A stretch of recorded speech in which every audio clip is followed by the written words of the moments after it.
So this January, we have monthly themes in worship, and this monthly theme this January is power. I thought before we can get into talking about power out there, we have to start talking about power inside of us and what we have, because right now the world needs people who have owned their own power. And what do we mean by personal power, owning your power? For me, that's about the ability to know yourself and to let go of your own limiting beliefs, those things that hold you back, becoming all of who you can be. So that's what today's service is about. As I said, our world needs good people. It needs people who own their power to affect change, not just in the world, but also within themselves. There's so much anger and hatred and addiction and abuse and racism and all sorts of things going on that we've got to figure out who we are and how to be the best that we can in this world. There's also the communal traumas, right? We've got threats of terrorism and nuclear war and racism, divided nation. Our world needs people of power to affect change. But here's the problem, is that most people don't think of themselves as powerful, right? Who am I to be brilliant, talented, gorgeous, fabulous? And I love her question, who are you not to be? As most of you know, I'm a sci-fi fan, right? And I'm always kind of fascinated, almost every single iteration of Star Trek that's ever been out there, they always have the time traveling one, right?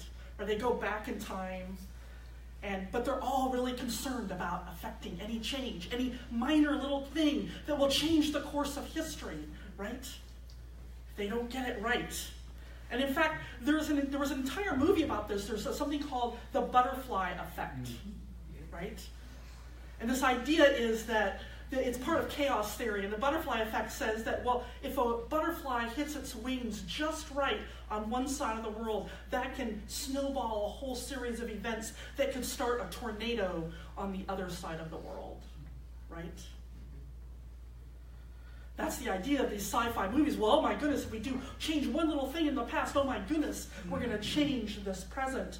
But isn't it fascinating that barely anyone in this present believes that any small change they make will have make any difference for the future? Right? Nothing I do matters. I'm just a small, powerless person. You could be a butterfly. So why don't we feel powerful? Is it because we are afraid of our light? That's what Marianne Williamson posits. I think, she has some good points there, but I do think that sometimes a lot of it simply is that we don't think of ourselves as powerful. We don't think that we can affect any types of change, right? We've accepted that we're, untalented, mediocre, can't really do much. We stick to those limiting beliefs about ourselves, about what we can or cannot do. I do think that there is a sense of inadequacy that many of us have. We're afraid of failure, right? With apologies to Marianne Williamson, I think that we can be afraid of that. I have a friend of mine, Sandy, who's an incredibly smart woman. And I remember back when we were in our 20s, and she decided she wanted to become a lawyer. She went to law school, and she got outstanding grades. Her professors were all for her. Absolutely everything was going really well. But then she couldn't bring herself to take the JD, to take the law exam. And years later, she told me, she said, I was afraid that what if I try and fail? And if I did get it, what will then people expect of me? The responsibility felt overwhelming for her. I do think that sometimes that Marianne Williamson does hit upon something about this fear of our light, right? We've got this light that's dancing within us. It wants to come out, but it's just sort of tentative. It's like this little flicker. What would we do if we had that? Where would it lead us? What might we say? What will people expect of us if we do listen to that light? And what might have to change? I like to think of this as kind of a seed that's been covered up that exists within each one of us. A seed of power to help this world if we could nurture it. But it's much easier and cozier and less frightening to let it stay buried deep inside of us in that nurturing darkness. And we think that we have to do something really big, like we've got to go save the world, or, I don't know, run for presidency or something, But what about those small things? Because I think the challenge that Williamson sets up for us in that wonderful reading of hers is that if we do embrace our light, suddenly we now have to become brilliant, gorgeous, talented, and fabulous. All the time. That's kind of exhausting if you ask me. But if we look at this as a butterfly effect with a positive spin, right? Because why does it have to be negative that it can make something negative? What if the little things that we do can lead to great impact? I read this story online of this young man who was in college, and the stress of college was getting to him. It just overwhelmed him, and he decided to take his life. He had a gun, and he decided to shoot off an email to his study group to say, I'm leaving the study group. He wasn't going to say what he was going to do, but I'm just going to leave the study group. And the people on his study group wrote back these emails that were basically just simply said, oh man, really? We loved having you a part of it. You were such a great integral part of the group. Hey, would you reconsider? Oh yeah, man, you were great. Loved what you did with that research that we came up with. And they gave him all this positive feedback that he decided to put down the gun. A little simple email, right, can change someone. Of kindness, generosity. These are little things, but they can mean the world to people.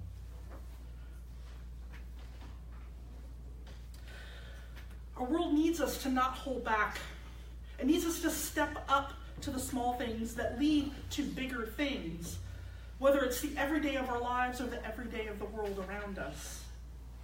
So this is that time of year when we start thinking about who do we want to be for this coming year, right? I think we should do it a lot more often than we do, but I'm good that we have this time of year, right? People talk about resolutions, and I actually have no problem with it because I think that it's a good thing to take stock. Where am I? Where would I like to go? It's good to have intentions. So today I'm going to invite you to plant some seeds about growing your own personal power to face this coming year. Remember from our opening words, she said the opportunity of regeneration to make something new and different, to be something new and different, to leave behind that which no longer serves, and to center that which brings joy, clarity, purpose, and connection, and nourish the seedlings as we prepare for springtimes ahead. So I've got two short rituals for you today. One's a little bit longer than the other. The first is of letting go of that which is holding you back. And the second is of letting in, or think of it as tilling the soil and then planting the seed. So I invite you this morning, we're just going to go into a little bit of a meditation. I invite you to just get comfortable. If you'd like to soften your eyes or close them, you're welcome to do that. And if you don't want to participate, you don't have to. You can just go into that zone that wherever you want to go. Contemplate the universe. And I invite you to consider going along. In the spirit of silence, take a few deep breaths. I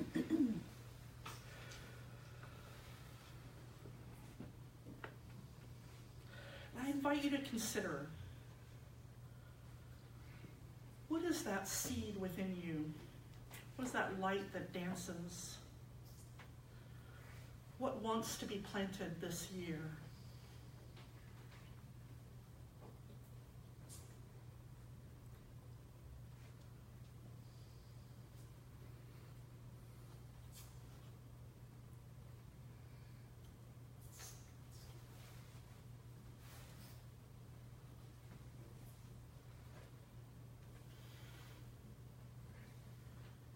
So if you know what you want to plant, the next step is to pull out the weeds, to clear out the stuff that no longer serves.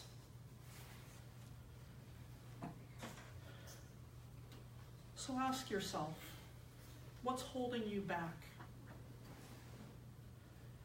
Is it that fear of failure? Fear of your light? What excuses do you give yourself to not grow that seed, that light within you?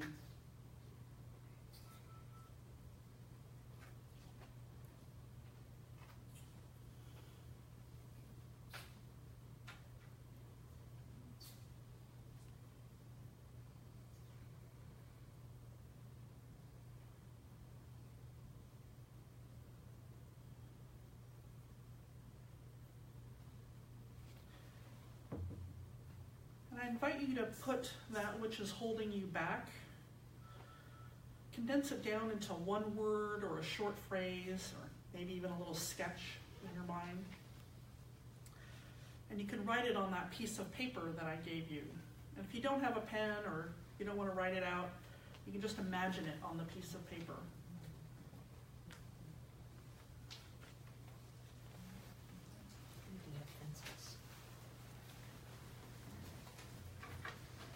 You should have pencils out there too. If you need any, let me know.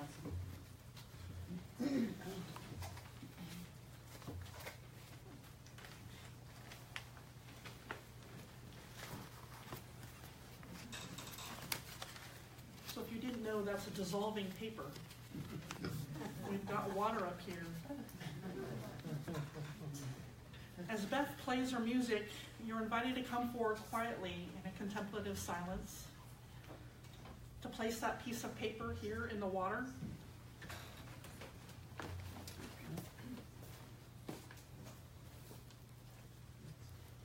Just place it in here.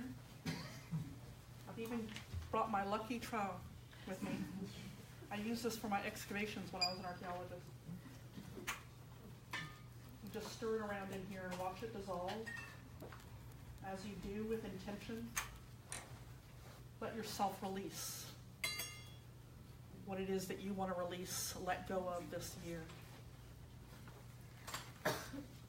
So as Beth plays music, please come forward one by one. You can create 2 rows here if you like. 1 row.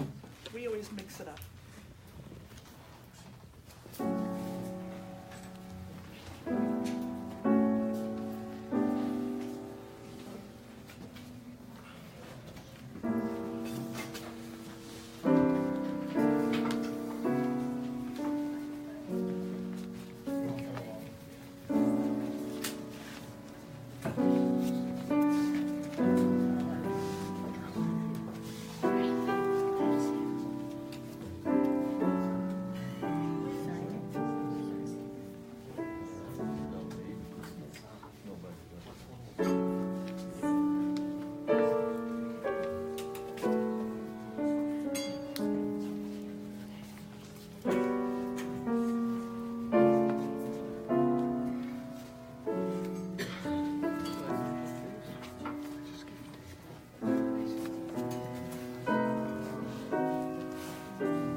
seating.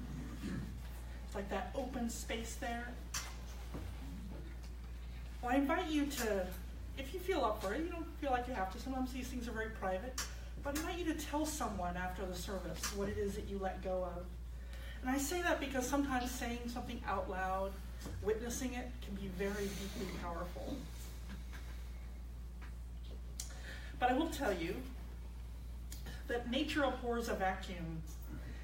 If you take something out, let go of something, wisdom traditions tell us that you want to invite intentionally something in, because then otherwise anything can come in if you aren't careful. So I'd like to do another ritual with you, only this one's a guided meditation. You don't have to get up again. And you have to translate it a little bit for yourself. I'm going to use the metaphor of planting that seed. So I invite you to get settled again in your seat, to soften your eyes. Remember that thing you wanted to bring into your life, that thing you wanted to bring in, that seed light that was dancing within you. I invite you to imagine that now, some way out in front of you, as if you could reach out and touch it if your eyes were open. You can imagine it as a seed or any kind of symbol that comes to you.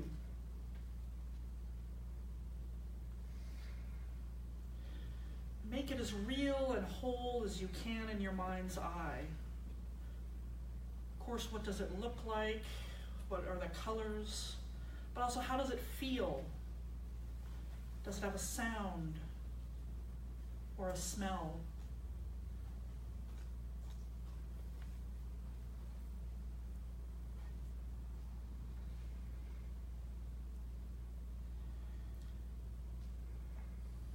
Let the energy around it vibrate and resonate. Now imagine it coming toward you and being planted within you. Wherever you feel it needs to go, your mind, your heart, your belly, wherever that healing, beautiful light needs to go.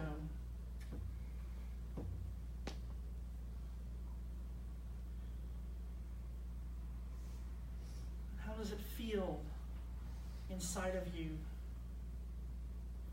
Do you feel that flicker of light beginning to grow? Does it resonate?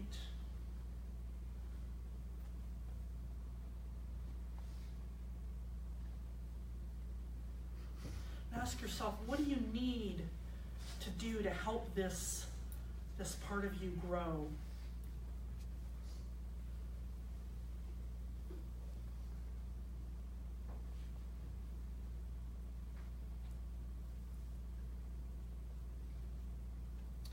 Imagine yourself giving it what it needs.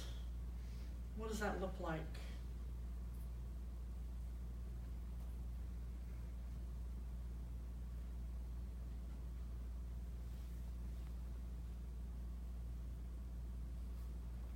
Let that seed settle inside of you.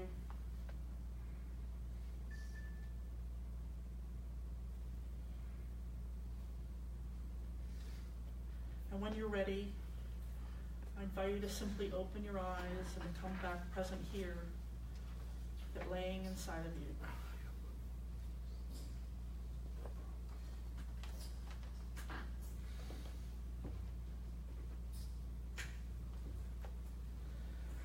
So you've cleaned out the soil and you've planted your seeds. Now what will you do to water them, right? So here's my last invitation to you. Have a plan to water and take care of your seed. You can draw it, you can plan it out, go home, journal on it, whatever it is, talk it over with a friend.